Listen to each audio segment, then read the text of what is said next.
जय श्री कृष्ण मित्रों। इससे पूर्व आपने श्रीमद् भगवत गीता के 13वां अध्याय सुना। 14वें अध्याय का नाम गुणत्रय विभाग योग है।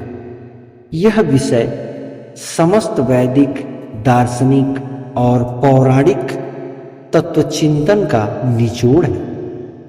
सत्व, रज, तम नामक तीनों गुण, सत्व, रज, तम नामक तीन गुण त्रिकों की अनेक व्याख्याएं हैं। गुणों की साम्यावस्था का नाम प्रधान या प्रकृति। गुणों के वैषम्य से ही वैकृत सृष्टि का जन्म होता है। अकेला सत्व शांत स्वभाव में निर्मल प्रकाश की तरह स्थित रहता है और अकेला तम भी जड़वत निश्चेष्ट रहता है, किंतु दोनों के बीच की छाया हुआ रजोगुण उन्हें चेष्टा के धरातल पर खींच लाता है। गति तत्व का नाम ही रजस है। अब मैं गीता के इस 14वें अध्याय का महात्म अर्थात इसे पढ़ने और सुनने की महिमा के विषय में बताऊंगा।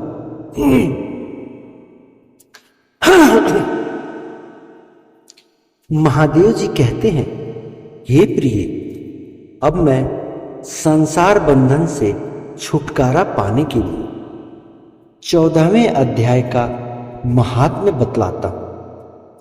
तुम ध्यान देकर सुनो।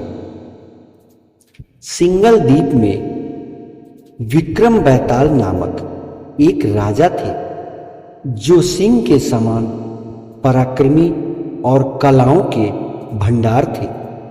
एक दिन वे शिकार खेलने के लिए उत्सुक होकर राजकुमारों सहित 2 कुतिया को साथ में लिए वन में गए।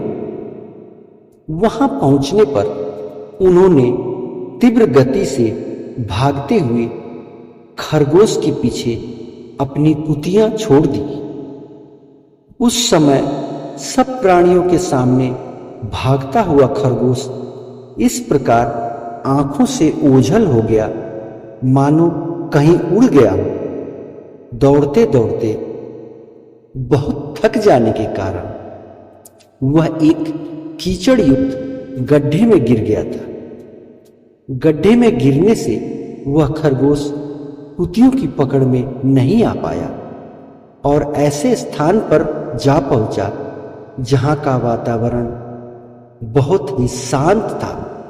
वहां हिरण निर्भय होकर सभी ओर वृक्षों की छाया में बैठे रहते थे। बंदर भी अपने आप टूटकर गिरे हुए नारियल के फलों और पके हुए आमों से पूर्ण तृप्त रहते थे।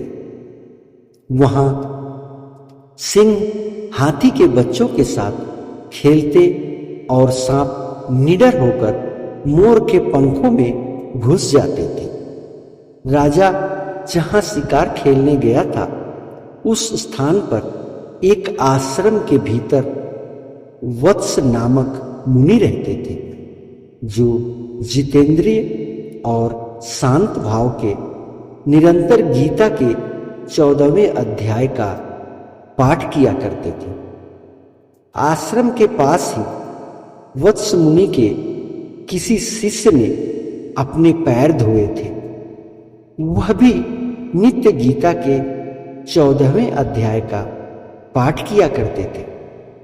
पैर धोने वाले जल से जहां की मिट्टी गीली हो गई थी, खरगोश का जीवन कुछ शेष था।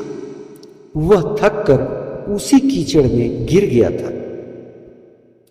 उस कीचड़ के स्पर्श मात्र से ही खरगोश दिव्य विमान पर बैठकर स्वर्गलोक को चला गया। फिर कुतिया भी उसका पीछा करती हुई आई और वहां उसके शरीर में भी कीचड़ के कुछ छींटे लग गए, जिसके कारण कुतिया भी अपना रूप त्याग कर एक दिव्यांगना मनोहर रूप धारण करके गंधर्वों से सुशोभित दिव्य विमान पर सवार होकर वह भी स्वर्ग लोक को चली गई। यह देखकर मुनि के शिष्य हंसने लगे। उन दोनों के पूर्व जन्म के बैर का कारण सोचकर उन्हें बड़ा आश्चर्य हुआ था। उस समय राजा भी आश्चर्य से चकित हो उठा। आश्चर्यचकित होकर राजा ने पूछा, विप्रवर, नीच योनि में पड़े हुए दोनों कुतियों और खरगोश ज्ञानहीन होते हुए भी जो स्वर्ग में चले गए, इसका कारण क्या है? इसकी कथा सुनाइए। एक शिष्य ने कहा, राजन, इस वन में वत्स नामक ब्राह्मण रहते थे। वे बड़े जितेंद्रिय महात्मा थे। गीता के 14वें अध्याय का सदा जप किया करते थे। मैं उन्हीं का शिष्य हूं। मैंने भी ब्रह्म विद्या से विशेषज्ञता प्राप्त की।